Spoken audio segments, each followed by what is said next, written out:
Technical difficulties. And all right now. So, anyways, we went to the woods, whatever, and got it on.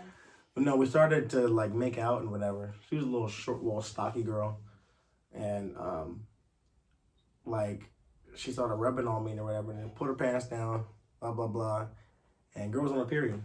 Oh, your first time was a girl on her period? And I was like, oh wow, and she was like, it's okay, you can still do it. Did it real quick, whatever, blah blah. She went home, whatever. Messaged me later on, was like, you took advantage of me, and I was like.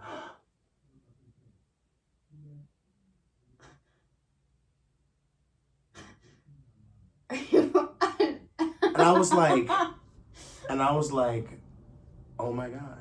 Bitch, where?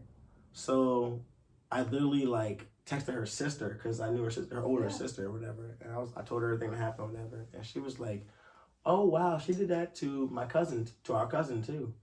And I was like, yo. The fucking cousin. Yeah. And that's when I was like, Virginia.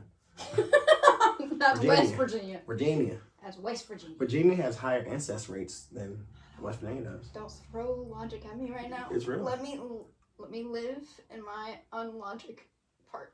Because me and my best friend had a whole argument about that, and then we looked it up, and he was like, actually, Autumn. And I was like, don't do that to me. Alrighty. So, do you believe that there is life outside of Earth? Yes. Okay.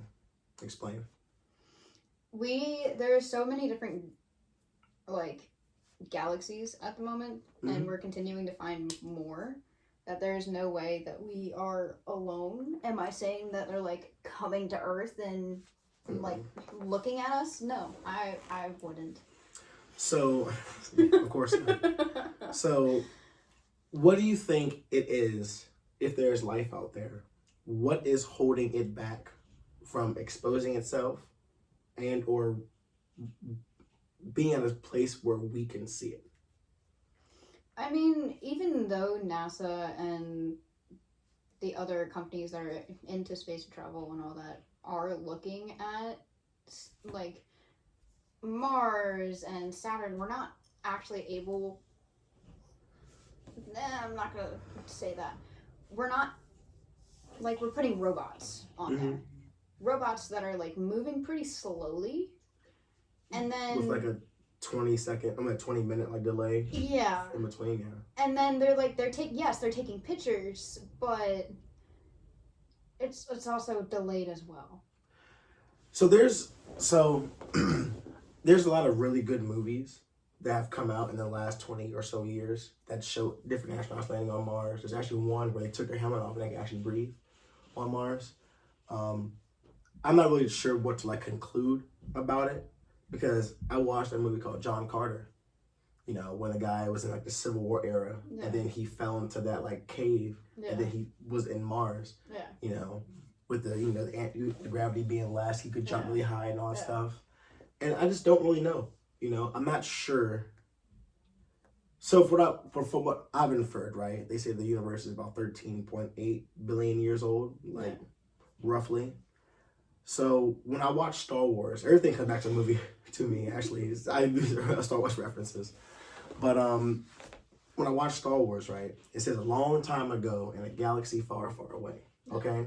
So when life began here on Earth, it began, what, 4 billion years ago, just in, like, a single-celled kind of thing. That was the eukaryotes and the prokaryotes and all that stuff. And that would have been maybe, what, 7 billion years into the universe's time frame. So, like, what if maybe, like, the universe was like, born. It was very hot for a long time. Nothing really formed and condensed. So when it was able to form and condense, probably around 4 billion years into it, you don't think maybe somewhere far, far away that there could have been better elements to develop life, you know? So I actually got into this conversation with an ex of mine, because he was very religious and I am not as religious. Yeah. Like, he was a youth pastor. His major was youth pastor. I could see you hanging out with a youth pastor. Yeah, one of my. Don't do that no more. No. Don't do that no more. No. You get nothing but downside. But yeah. If I can. Yeah. Oh, go ahead. But me and him got into the conversation because there is studies now that are like showing, and of course you gotta look for it, but you gotta, it's not like the Bible, it's not, these studies aren't going to be where you can see them. Like, you go into a hotel room and there's a Bible on the fucking nightstand. So obviously you're gonna have to look for this stuff. But they like started noticing that the prokaryotic cells were the first thing that was on this planet, and then from there everything evolved. And me and him would get into the loudest arguments about it, because obviously he believed in Adam and Eve and God making the earth in 7 days. It makes no sense. And then for me, it was like, okay, well, where did this rock come from? And it had water all over it. Where did the water come from? Mm-hmm. Like, what started? I believe in a higher power, yes. I also understand that, like, it. I'm gonna lie to you. I definitely agree with you. Whatever I want you to keep explaining to. I just wanted to interject. I believe that. So, I can't say there's like a God like how we see it, you know, in like movies and all that stuff, and white robes and all that stuff, whatever. I believe that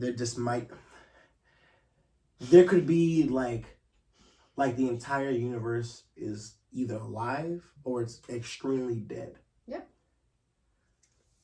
And I'm not saying that some guy sitting there, you know, playing like a computer game or whatever or anything like that, but I feel like the universe itself as a whole is kind of like a giant heartbeat. Yeah. You know, kind of like the Earth is, you know. I just feel like maybe like there's not one person that's controlling everything, but everything that is happening is meant to happen in a certain kind of pattern. And I mean, Christianity like explains it, kind of what, you know, in like layman's terms a little bit. But you look at all the galaxies, look at all the everything, and they look so spherical, they look so perfect. Yeah. Everything looked like Milky Way looks like a giant spiral, like a perfect spiral. Yeah. You know, I mean, I don't know. It could be that, and then I also saw something where a guy said that we could be living in a simulation. Yeah. Where, you know, everything that's going on right now is supposed to happen, kind of like The Sims, but like on fucking steroids. You know. Yeah. Which kind of, I don't know, it's weird to me. You know, it's weird to think, but I do believe in other dimensions and all that stuff. Like we're doing the same conversation, like 1 trillion times over. Yeah. But we're talking about different things. You're black in one scenario, I'm white in one scenario. It's just the parallel universes. Yes, and that's something else. But go ahead, what you were elaborating on? So like,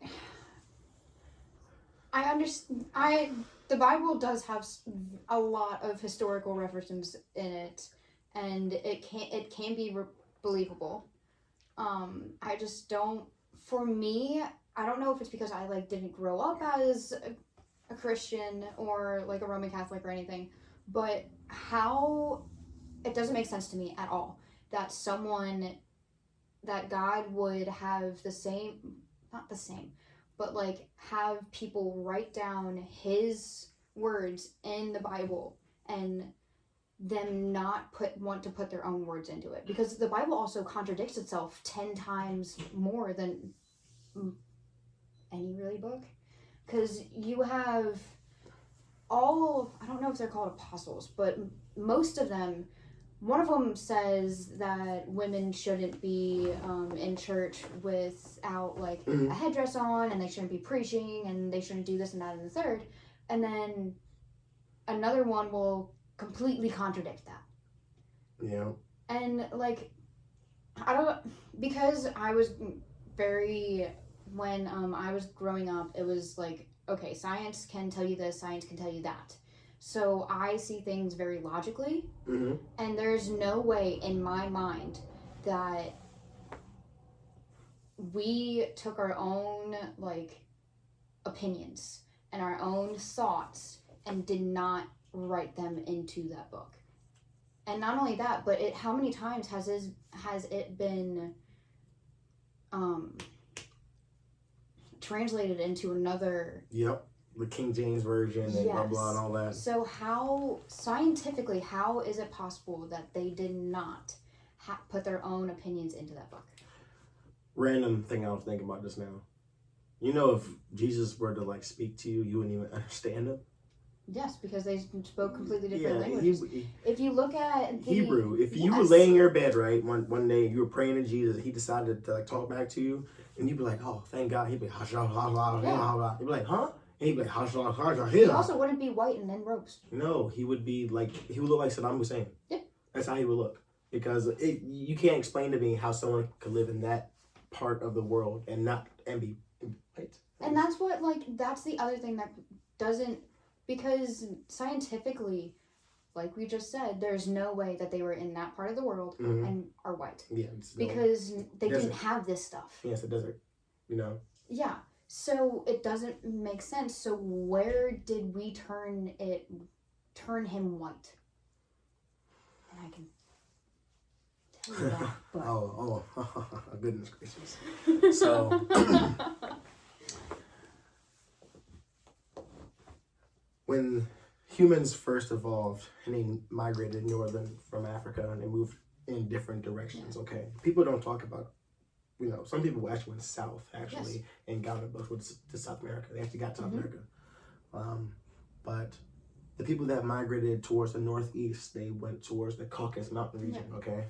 Which is in Asia, okay? And that's where the term Caucasian comes from. When they migrated out there, and they were in higher elevations, and there was not that much like UV on them, they became white. Okay, that's Caucasians. The only animal that they actually had any friendship with or anything